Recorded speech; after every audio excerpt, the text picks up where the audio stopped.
Okay, call the meeting to order. Please stand for the Pledge of Allegiance. I pledge allegiance to the flag of the United States of America, and to the republic which stands one nation under God, indivisible, with liberty and justice for all. Okay, roll call, please. Mrs. Spiritu? Here. Ms. Corbett? Here. Ms. Laird? Here. Mr. Gray?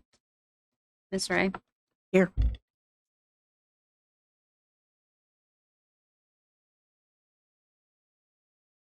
Okay, approve or amend and sign the minutes of the regular meeting held May 24th, 2021. I move to approve. By Ms. Laird, Second. second by Mrs. Espiritu. By Mrs. Ray. Mrs. Ray. Oh, off to a great start. We look alike. Okay. Any questions or concerns regarding the minutes? Roll call, please. Ms. Laird? Yes. Ms. Ray? Yes. Ms. Spiritu? Yes. Mr. Corbett? Yes. Motion carries.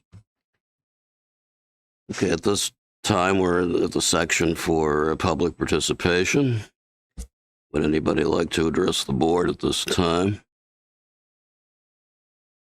I need to speak into the microphone, or can I just speak without? If you would, please, for our Okay. friends at home. Justin C. Smith, Fremont City Council. Mr. President, I'm talking to you today about the new Fremont West High School that the community is very excited about, and we should be excited about.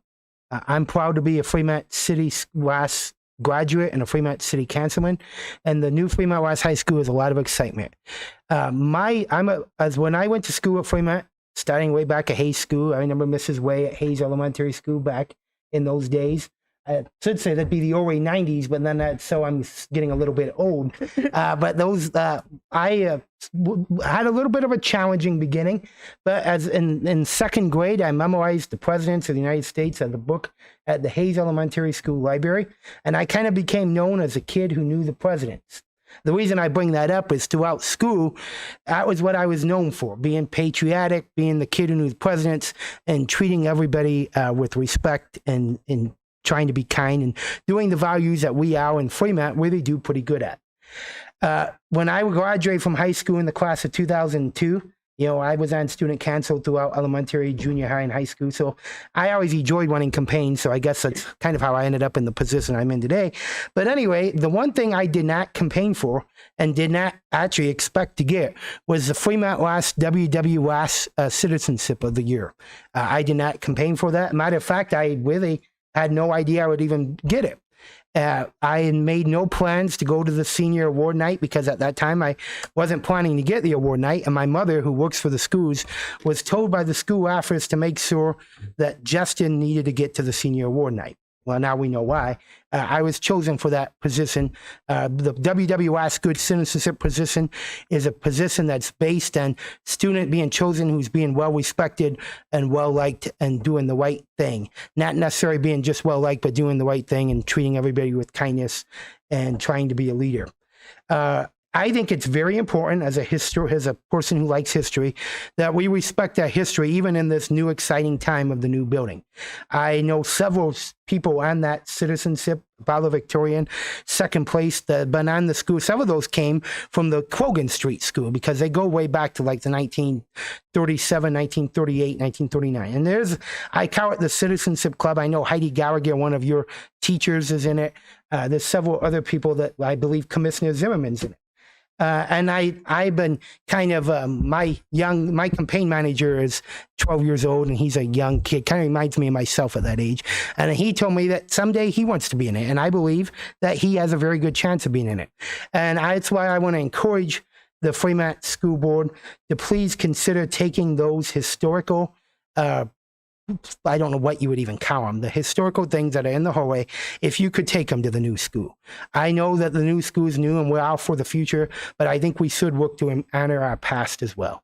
And so my request to the board, Mr. Detweiler and the administration, is to take those plaques to the new high school and display them for the new generations to see, and for citizenship and valedictorians of people not even in high school yet. I think it's important we continue that Fremont tradition. Thank you. Thank you. A quick question. Yes. I'm not aware of any plans to not include Right. those historic items. Right. Is that correct? Yeah, here's the plan, Justin, as we have so far, and I'm open to the board's direction. But through our conversations, it's very important to us to honor that. There's a lot of people there that I recognize that you, like you said, have gone on to very great leadership positions in the community. So what our plan is, we have a display screen, giant display screen in the new cafeteria. We would like to digitize all of those and then have them scrolling so that they're always in front of students. We don't really have a wall space set aside to put them, but we actually thought that would be a better location. And the fact that it might even be searchable, so you may be able to tap, is our plan. So if you want to say, okay, who's 1938, boom, be able to search, find out who were the three. Exactly. So we're digitizing, working with our photo class to digitize all those images so that they're kept forever, and then display them videographically, maybe that's the wrong word, through video in the new building so all can see. So that's our current plan. Okay. I just wanted to express my. Absolutely. And we share your sentiments completely. Yes. I enjoy walking down that hall a great deal. Tremendous. Yes, we made a special effort to have a legacy hall here. Yeah. And Yes. many of the artifacts from the old junior high are displayed prominently here in this building. And maybe along those same lines, if I may take a little liberties, some of the cornerstones, Mr. Smith, and the old plaques that have the old board members' names and all of those things, we've kept all of those. We've got Krogan School in concrete, the stone that was above the door. We've got all those things to create a memory walk that will be between this building and the new high school. So as you walk along, even though Otis, I'm sorry, I should pick Stom, for example, even though Stom is no longer with us, we'll have a forever reminder of that side of Stom. That's right. Same with Washington School. We have the same Washington stonework to put in that, what we're calling a memory walk between this building and the new high school. Very excited about that as well. Okay. Absolutely.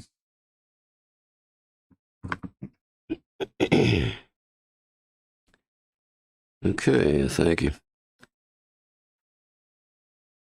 Walk on in. Actually, Mr. Gorbetz, I do tonight had a late resignation. Marissa Van Fleet, I passed the sheet out to the board members. If we could add that to item number 22. There's already an item 22, so we won't have to change any numbers, but I would add Marissa Van Fleet from Lutz to our resignation list for tonight, item 22. Superintendent's report. Yes, thank you. Really short tonight because it's just kind of done. And I've been joking with all of my comrades about, wow, we just kind of drug ourselves across the finish line. It's been quite a year. Some of the things that we accomplished this year, just getting through what's our learning model, who's at home, who's here, how we teach them, how we assign teachers. And don't forget, we opened up 4 new elementaries, closed 7, changed border boundaries. We had just a tremendous year. So right now, my building or superintendent's report is mostly, that's kind of the report. But a couple other things. We did successfully graduate. The class of 2021 had 254 graduates last Sunday on a warm but beautiful Sunday afternoon. A lot of great comments from parents that I've talked to. They just appreciated the length and the quality of the service that we had last Sunday. And then last Saturday was our prom. And as I mentioned that last meeting, it's kind of nice that our students got to enjoy a prom without masks and distancing. I was a high school boy once, and distancing at prom would not have been a very favorable thing to have to worry about. So I'm glad that was able to happen. So we had prom and graduation this last week, and kind of wrapped a ribbon around this year and tied it up. So that's really on my report for this evening. Recommendations? Thank you very much, Mr. Gorbetz. In the community section tonight, first of all, we have our list of donations. Always generous community members helping us. We've got Amcor with $1,000, Kroger with $500, Kelly Cart Sears with a $43 donation, Family Dollar Store apparently give our seniors some candy. We appreciate that. always generous. Hal and Diane Hawk, can't say enough about them. They just are always there helping us in every way necessary. They've sponsored our spring musical with $2,000 this spring during a time when we were struggling to even have one. Jay and Christine Harnish, $121.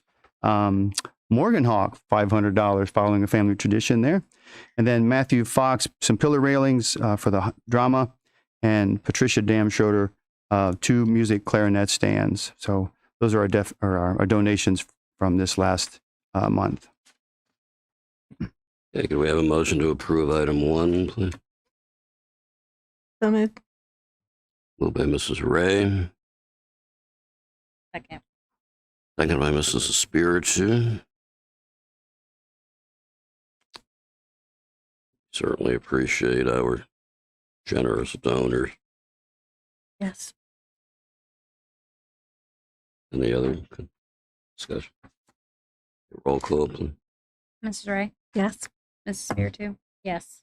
Mrs. Laird? Yes. Mr. Price? Or, sorry, Mr. Gorbetz? Yes. Motion carries. Okay, legislative liaison report. Okay, folks, I've got quite a bit of information to cover. We'll pick up with the old business first. This was our letter regarding House Bill 290, the backpack piece of legislation. We had a really nice opportunity to meet with Representative Click. He did come today and he met with Alex and I to discuss the letter. And anytime you have that kind of exchange, it's nice. And I have to say it was done in a very collaborative spirit. Really appreciated it. You get to exchange ideas. You got to hear some things from a public school district perspective, and you got to share some things that we may not have heard otherwise.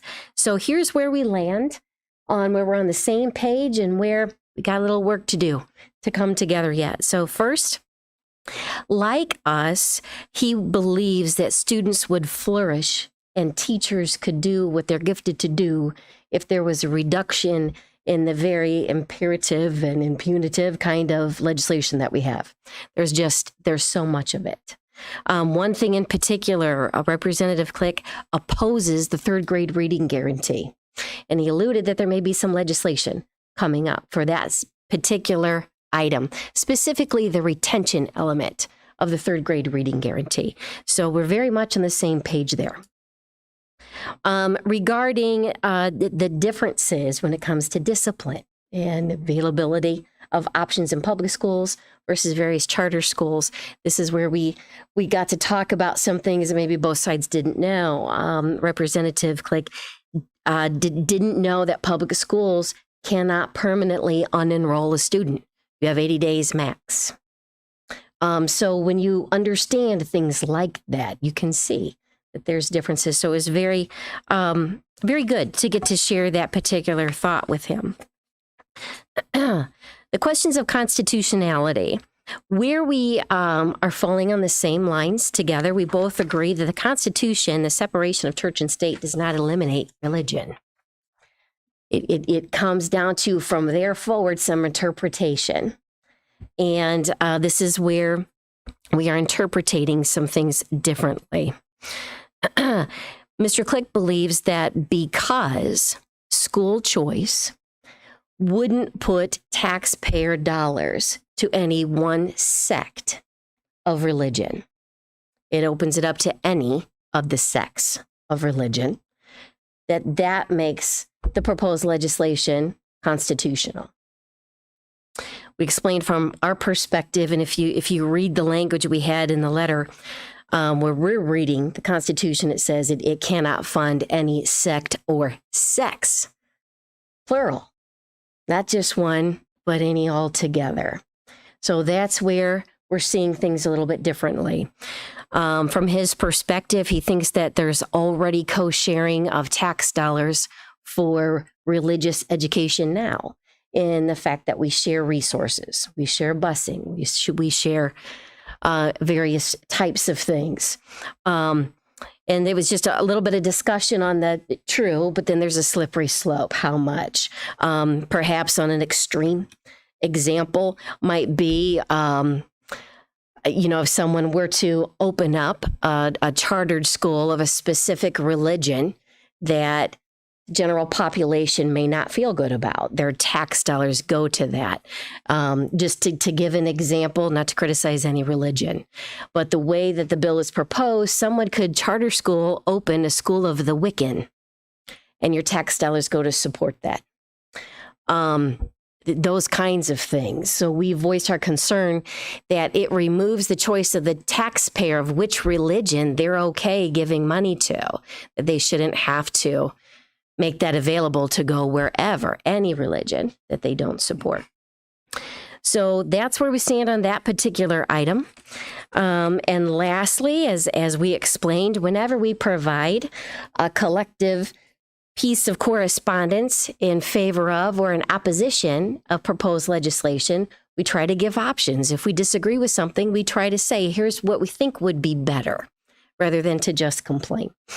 And what he did agree on was removing or reducing all of the government mandates that public schools are held to and the other schools are not, if they're going to receive tax dollars, to make it an even playing field. The one piece that he recognized is difficult, but not sure how this is going to go, is that can they do that prior to making all the schools public funded? Because he recognizes that, once it's public funded, we now have a public funded structure of disparity going on. So that was the gist of the conversation. Again, it was very collaborative in nature and appreciated. He also said, as with any bill, just to, let us know this is the beginning draft of things. And as they move through the process and get feedback like we provided, things change. Mr. Gorbetz or Mr. Detweiler, did I leave anything out of that? No, that's a pretty nice summary. Okay, there's that piece. And then going on to our new business. We received some correspondence from a resident that talked specifically about critical race theory and the 1916 Project. I first want to tell you what those particular things are. So my citations tonight, I'm going to cite Wikipedia, because it gives it nice and short. There you go. Okay, all right. We all do, so it's okay. So just to tell you what critical race theory is. Critical race theory is loosely unified by two common themes. First, that white supremacy with its societal or structural racism exists and maintains power through law, that the law itself is basically inundated with racism. And secondly, that transforming the relationship between law and racial power, and also achieving racial emancipation and anti-subordination more broadly is possible. Critics of critical race theory argue that it relies on social constructionism and it evaluates storytelling over evidence and reason, and that it rejects the concept of truth and merit. So that's the definition of that one. The 1916 Project is this. It was launched in August of 2019 to commemorate the first enslaved Africans arriving in colonial Virginia. 1619. A group of 20 and odd captive Africans arrived in Virginia. And a Dutch-operated privateer, White Lane, carried 20 to 30 Africans who had been captured by a joint African-Portuguese raid against the kingdom, making its landing a point of comfort in the English colony. Although the project places this moment in the context of slavery and the colonial history of the United States, some have taken issue with its questioning whether those 1619 arrivals became slaves, calling attention to intermingling with English and Native people and creating a community of people of African descent. Others have pointed out that the first enslaved Africans arrived in North America in 1526, and that European slavery in the New World is documented as far back as Columbus of 1494. In just like anything, there's extreme ends. On the extreme end, it's the suggestion that the history of the United States should begin with 1619. From that perspective forward, erasing the historic documents prior. All right, so that's the definitions. I wanted to share a piece of correspondence that came from one of our residents named Chris Mullins. He did a very nice job of providing us with some great information during Black History Month. He said, the past February during Black History Month, I prepared a packet of information for each of you, and within its pages, I hope to show a limited number of Black American citizens who had made significant contributions to America and all of her people. He says, with the rapidly changing culture within the U.S. and the drastic radical departure of educational norms within the classrooms of public schools, I felt the need to revisit my concern. He's also included a list of current phrases and terms used by those who are attempting to change not only the structure of America, but he believes more importantly, the curriculum in our public schools. So some of the things that he provided, said within the last written presentation provided the Board of Ed was a list of terms, phrases, and common used by those who not only wish to change American culture, but the nuclear family. Additionally, their goal is to erase the wholesome, robust educational curriculum and the values of children must learn to become better citizens. So some of the things that he's talking about is cancel culture. Those types of things, the talk of white supremacy, white privilege. And then he listed for us, the following is a recent partial list of proposals from educational institutions and boards of education. So first, he cites that the Oregon State Board of Education is making students show their work when doing math is racist. That's the Board of Education through the state of Oregon. Illinois State Representative Lashon Ford calls an Illinois State Board of Education to abolish all history in all schools statewide, that teaching American history is racist. In Rhode Island, elementary school forces third graders to deconstruct their racial identities, then rank themselves according to their power of privilege. In Seattle, the school district claims teacher education system is guilty of spirit murder against Black children, and they must reject their whiteness to make up for their guilt. In Springfield, Missouri Middle School forces teachers to locate themselves on an oppression matrix, which tells them straight white men are part of the oppression class. And William Kelly Elementary School in Philadelphia forces fifth graders to celebrate Black communism and host a rally to free Angela Davis. He said it's unfortunately nearly 80% of these students cannot read or write by the time they graduate high school on a basic proficiency test. So his final thoughts were, when Martin Luther King gave his I Have a Dream speech, he hoped that one day his children would live in a nation where we will not be judged by the color of our skin, but by our character. In our current climate, those who wish to drastically change what our country stands for has lost sight of that. We're being told the false notion within our schools that we should look at people as groups rather than individuals. And then he goes on to state that freedom is never more than one generation away from extinction. We didn't pass it to our children in the bloodstream.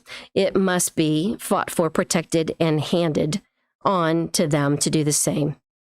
It's a quote that he put there. So as you can see, there's a lot of controversy in these curriculums. So I reached out to try to get some facts. There's a misconception out there that these theories are something that the state of Ohio is promoting. That is not the case. So just so you know how the structure works, and this comes to us from legal counsel Ralph Lusher of the Ohio School Board Association. What he states is, first, the State Board of Education is the governing body over the Ohio Department of Education, but it's ultimately the Ohio Revised Code that talks about curriculum. And what has happened here, the 1619 project is listed in curriculum that's available. I think a lot of citizens are concerned that these things are being mandated. They are not. The Fremont City School Board, the Fremont City School District is not teaching these curriculums. Individual school boards have the right to choose that. But our State Board of Education, who's made up of elected officials as well, has agreed to make it available. I think that's the gist of it. So I think it comes down to this. You have to know who your elected officials are. You have to know what they're supporting, just like we spoke to Mr. Click about something he was promoting.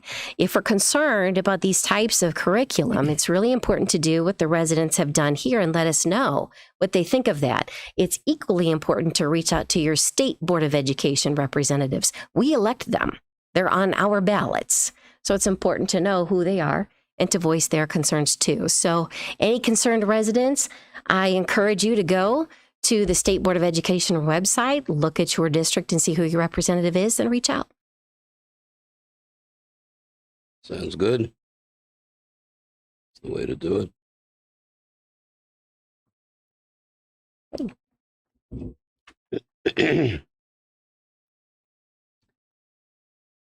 Okay, thank you. I also thought our meeting this morning was very productive. I think we all had our say. And I thought our representative listened, but he internalized much of what we were saying and understood where we were coming from. Yeah, the Curriculum Quality Control Committee, as I've been saying all year, has finished the review and revision of our curriculum management plan here at the end of the year. And I did kind of hint to Mrs. Hurt that it would be a good idea for her to explain the various changes and differences between what it was and what it is. It was originally written about 15 years ago, so it was certainly due to be revised. So I thought perhaps on the 28th she could be here and go over that with us. Policy Committee, I forget which day that was that we met, but we reviewed the policies. June 1st. Many of them are listed in tonight's agenda, first reading. Does anybody have any questions about any of those policies?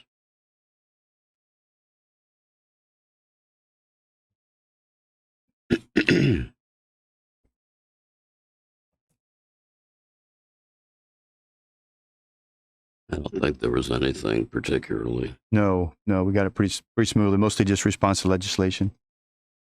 Nothing really new, just changes in the law that we have to respond to. And the last item. Yeah, that's just so we have a board history that we've talked about that and we are in compliance. So it just helps show us in our minutes that we've addressed those standards. Okay. Would you like to continue? Yes, thank you, Mr. Gorbetz. Continuing on with item 2, a little explanation is necessary here. You notice this is for the new Krogan Elementary School, and it's for some additional furniture. We did set back some furniture when we were still working on our price, GMP price for the 4 elementaries. The other 3 actually had enough savings in other areas of the construction project to cover those without any additional motion. I would like to point out this is still project money. It's not straight district dollars. It's still money that we have in the project for the construction of our buildings. But Krogan is only listed because it didn't have the same amount of cash available in the project that the others. So the Ohio Facility Construction Commission asked us to pass a resolution just for Krogan. So we got this from Ann Frost, and with the board's approval tonight, we'd like to approve that so that we can get that furniture purchased. But I would like to make it clear that the other 3 got the same furniture, same cost, everything else is the same. But Krogan is just separate because it's a budgetary manipulation really more than anything else. So we can cover those costs. Okay, can we have a motion to approve item 2? So moved. Moved by Ms. Laird, Second. Second by Mrs. Spiritu. Are there any other concerns regarding item 2? I just want to commend everybody for working so hard to stay under budget so that we can do these things. So to have 5 buildings, that much expense, that much economic change, and to come in under budget so we can do this is great. We're rolling over well over $300,000 from the elementary project into the high school, just to have it available. So yeah, we're once again on time and under budget. So very exciting. Awesome.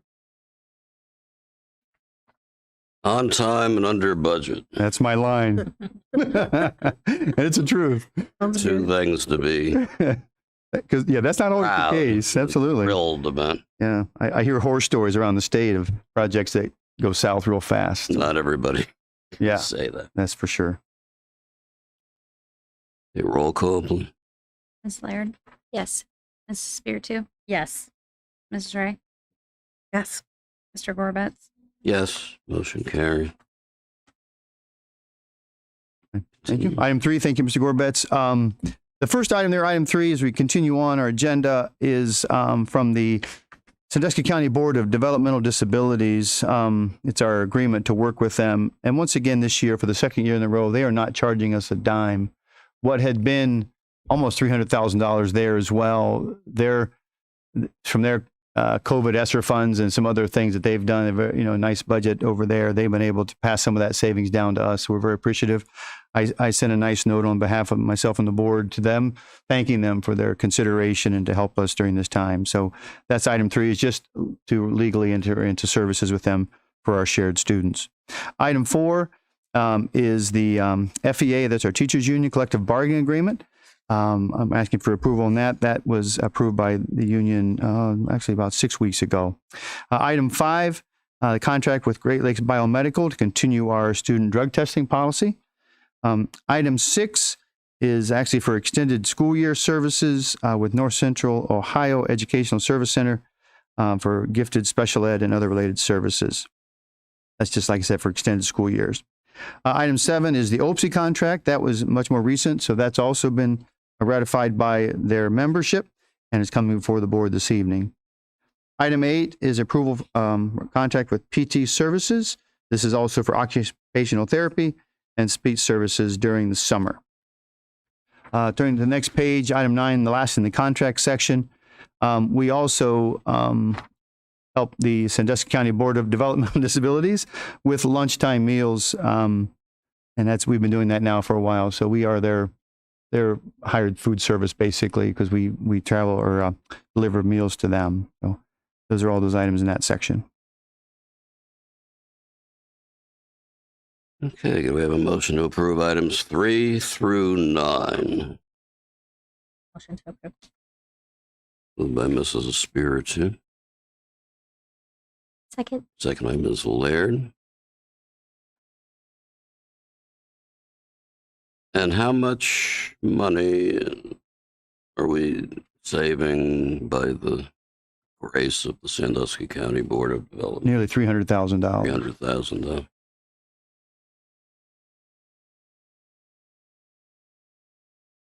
That's very nice, Significant. because they don't have to That's right. do that, That's right. They do not. regardless of how much money they have. That's right. Okay. It's a good relationship. I have to admit, we really do try to take care of each other because they're our students. Absolutely. Are there any other discussion items regarding those particular issues? Okay, roll call, please. Mrs. Spiritu? Yes. Ms. Laird? Yes. Ms. Ray? Yes. Mr. Gorbetz? Yes. Motion carries. Policy item. First reading tonight, board, if you would like to look over those, they did come out of our policy committee. You've had a chance to look at those. Approval of item, was that 10 through 21 tonight will get us first reading on those round of new policies. We have a motion to approve items 10 through 21. So moved. Moved by Ms. Laird. We have Second. seconded by Mrs. Spiritu. Okay. Roll call, please. Ms. Laird, Yes. Mrs. Spiritu, Yes. Ms. Ray, Yes. Mr. Gorbetz. Yes. Motion carries.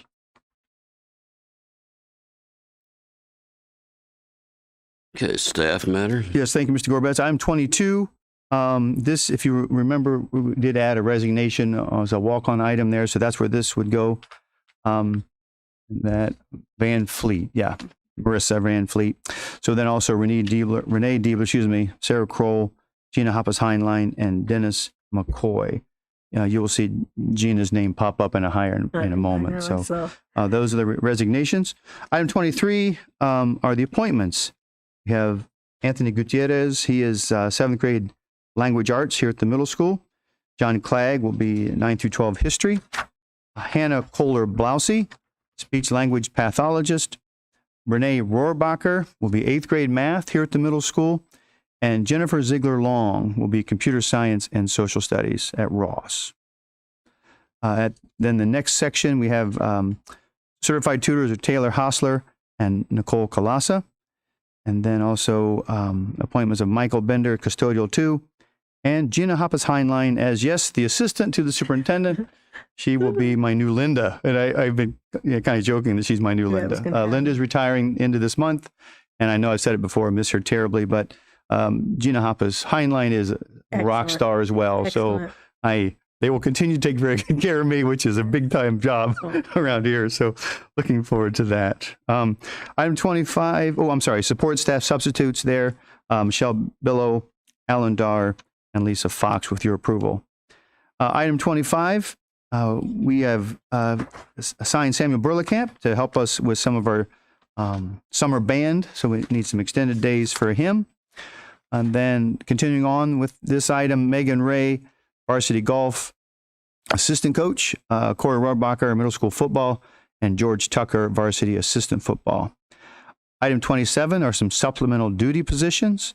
Those are listed down there. You can see everything: football, volleyball. I think that looks like mostly football and volleyball.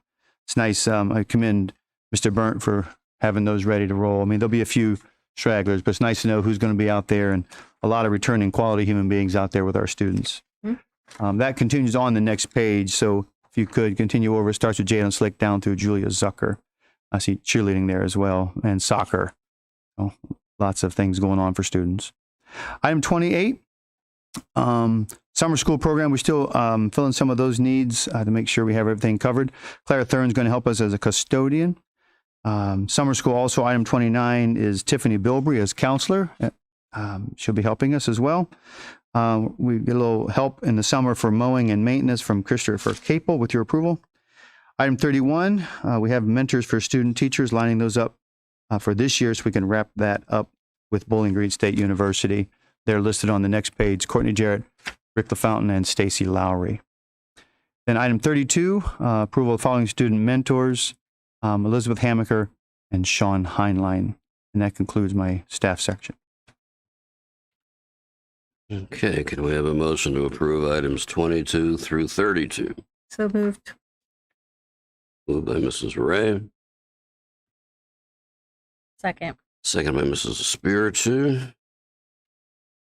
Any questions regarding our staff matters? Roll call, please. Ms. Ray, Yes. Mrs. Spiritu, Yes. Ms. Laird, Yes. Mr. Gorbetz. Yes. Motion carries. Curriculum. Thank you. Item 33. It's an expensive hobby, that band. We love them, but it does take a little money to keep it all going. I was going to quiz the board on maybe what a mellophone is. Anybody know what a mellophone is? Boy, I was even in band. Come on, Yeah. Chantel. Come on. Mellophone is basically a marching French horn. It's a large bell, longer, more mellow tone, much like a French horn, but designed to be marched with. So you're not carrying a French horn in front of you. So I had to. You already know that, or did you? Oh, come on. You're calling me out. I looked it up. So I was afraid one of you would ask me and I wouldn't know. So that's a mellophone and 2 French horns. Those are PI improvement funds, and that's normal for us to try to help. The band boosters do a tremendous amount to keep that going, but it does help. It needs some support now and then. Item 34, I would like to explain a little bit what this is. That looks, it's a lot. I'm not saying it looks like a lot. It is a lot, but that represents a 6-year commitment for consumables. Now, those are workbooks, reuse or one-time use items for students. So that's about $34,000 a year, which gets back down to what we typically approve for a year's worth of consumables. So, and that's all the way K through 5. So it represents a lot of students, a lot of money, but it is a 6-year purchase. Wow. That's Item 35 is our 6 through 8 science fusion books. That will help us kind of keep our science department up and going, 6 through 8 here at the middle school. And item 36, top of the next page. One more thing that we're allowed to do, just with a little help from federal funds, is upgrade the iReady. You know, we've been using iReady, which is the program we've used K-5 now for a few years. We're branching that into 6 through 8 with language arts. We're also adding 30 spots at Fremont Ross for evaluation in both language arts and math. So kind of testing the waters with the older students with that program. And we're thankful for those extra monies in order to be able to do that. That's all I had for curriculum, Mr. Gorbetz. Okay, do we have a motion to approve items 33 to 36? Motion to approve. Moved by Mrs. Espiritu, Second? seconded by Ms. Laird.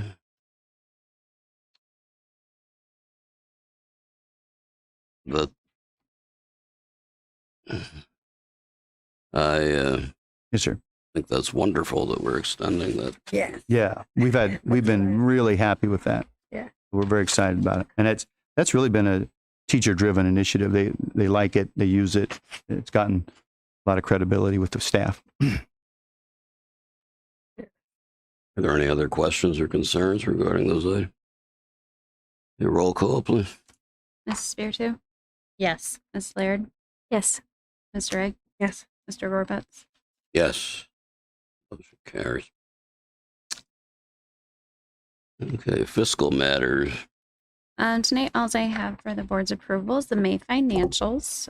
Just a real quick overview. We've had a good month looking at expenses from last year versus this year. We're at a surplus, which is actually very good for us. So moving in the right direction. Pleasant surprise when I saw the Yes. Yes. Good news. It's all Megan's work. That's right. Thank Give you. Megan all the credit. Yeah. 1 month, we got us fixed. Way to go, girl. Plus, I love the presentation. All the cute little giants. Okay. We have a motion to approve item 37. I moved. Moved by Mrs. Ray, second by Mrs. Spiritu. Any questions or comments for item 37? Going back, as Justin said, the Houghton Mifflin. How do you say that? That series. Houghton Mifflin. Yeah, that was way back when I had all the teachers' books, and that was a very popular. So it's been decades of use with those. So it's tried and true. Tried and true. Yes.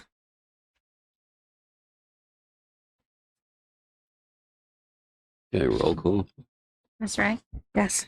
Mrs. Spiritu, Yes. Ms. Laird, Yes. Mr. Gorbetz. Yes. Motion carries. Board member communications and information requests. Mrs. Ray. Well, I heard some good news about Fremont Ross coming in first place. They had, it's a sports thing, a 7-on-7. Oh, yeah, the summer football thing. Yes. They've been very successful. Yeah. A lot of good athletes this fall. I'm very excited about our potential. And out of 28 schools. Okay, I hadn't heard that. We came I knew in. they did very well. They won the We won. Okay, Yeah. I knew they did well. I didn't realize it was They beat a very good football school from Pittsburgh Yes. very good. at the end. And Lima. Well, So thanks to Mr. Chadmer for his hard work and dedication and good picks. Yeah, for sure. Oh, and also thanks for our to our donors. Really happy to always have our community unite with the schools and to support us and our students. So thanks for that. And congratulations to our 254 graduates, which includes my special grandson. So graduation was beautiful, went well. Thank you, Mr. Detweiler. Good. I did very little work. I show up Mr. and look Zeller, important. yeah. That's what I do. Anyway, It's Laird. Also, thank you for the donors. Where would we be without them? I want to thank Representative Clegg for taking the time yes. to read our correspondence and sit and have a good conversation with us. I'd like to thank Mr. Mullis, our resident, who provided his concerns and documentation. We really appreciate that as well. And want to say thank you to the faculty, staff, administration, parents, and students for the year that you talk about collaboration in a tough time. It took everybody working together to come through what we did in historic measure. So hats off to absolutely everyone. Absolutely. And thank you to all of you for coming tonight. It's nice to get to see people again. Yes. Yes. Welcome. I would like to say that we had a beautiful graduation, and it was nice to see family and friends gathered to be able to support all the graduates and starting to get back to normal. I would also like to thank the community for all the donations. We are always thankful to receive them. And I would like to thank everybody for coming out. It feels a little different having somebody here, so it's nice. So thank you guys. Well, I was going to commend also our graduating class, who certainly distinguished themselves, with 70% or so going to college, earning $2.5 million in scholarship money.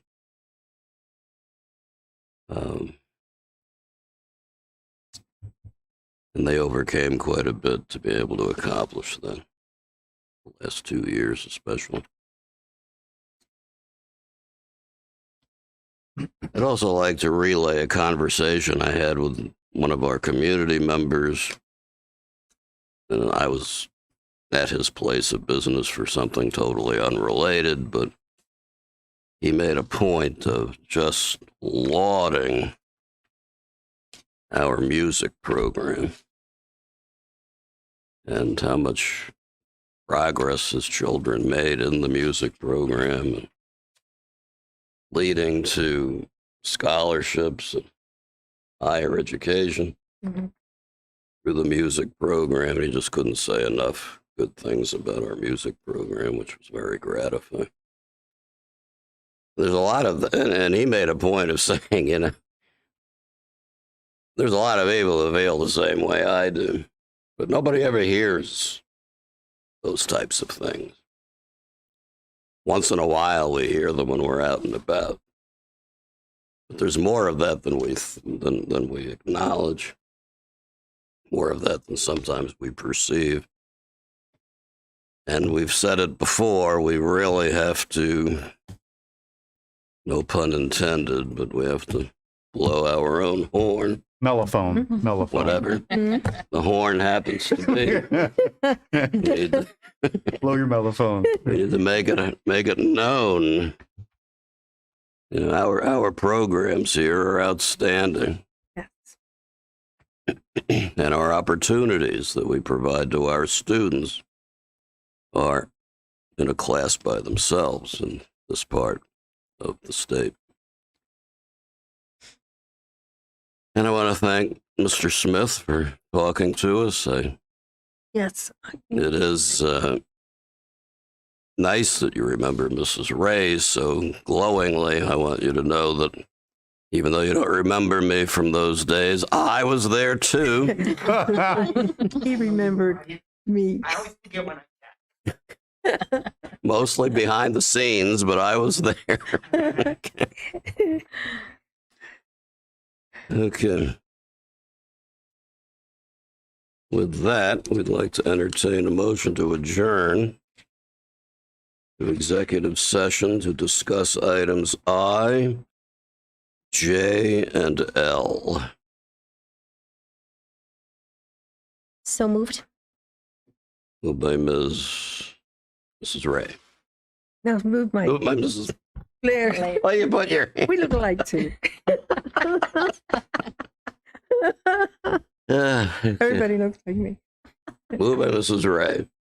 Moved by This is Mrs. Ms. Blair Laird. and second by me. You're seconding it. Okay. Roll call. Ms. Please. Laird, Yes.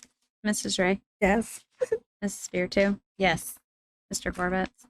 Yes. Mr. Gorbetz, can I assume there'll be no action after our executive There'll be session? no action after our executive Thank session. you. We will be back unless something unusual happens, June 28th. Mr. Detweiler, Linda, thank you.